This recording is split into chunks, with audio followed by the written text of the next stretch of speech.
ضلع کرم کے ممبر قومی اسمبلی ملک فخر زمان خان بنگش نے کہا ہے کہ تعلیم ہر بچے کا بنیادی حق ہے۔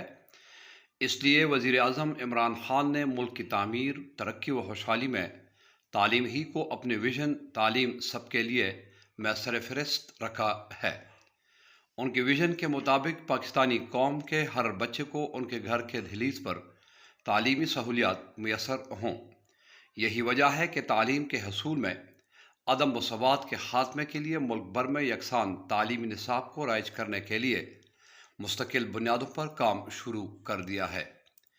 ان خیالات کا اظہار انہوں نے Cambridge public school and college Sadda میں یوم والدین کی بڑی تقریب میں اسکول کے 37 سال مکمل ہونے اور کالج سیکشن کی نو تعمیر شدہ بلاک کے افتتاح کے وقت طلباء، ان کے والدین، مشران و معیدین علاقہ، اساتذہ اور دوسرے مہمانوں سے خطاب کرتے ہوئے کیا۔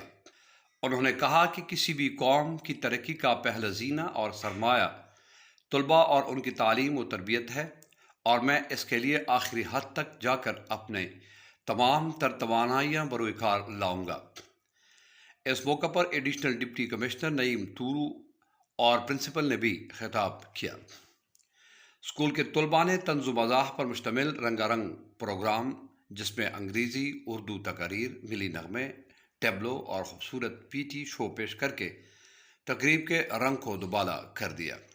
اسکاؤٹ دستے نے مہمانوں کو گارڈ آف آنر پیش کیا، جنہیں حاضرین نے سراہا۔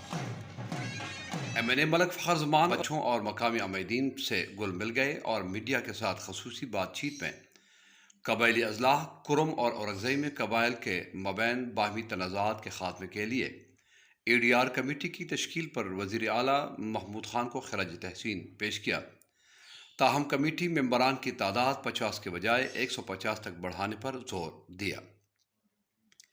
انہوں نے اسکول کے لیے اپنے دستیاب وسائل سے پانی کی ٹینکی، کمپیوٹر لیب، لائبریری اور دیگر سہولیات دینے کے ساتھ بچوں کے اسٹڈی ٹور کے لیے 50,000 روپے نقد اعلان بھی کیا اور فضہ کاٹ کر کالج بلڈنگ کا افتتاح کیا۔ محمد جمیل، سبا ون نیوز، صدہ۔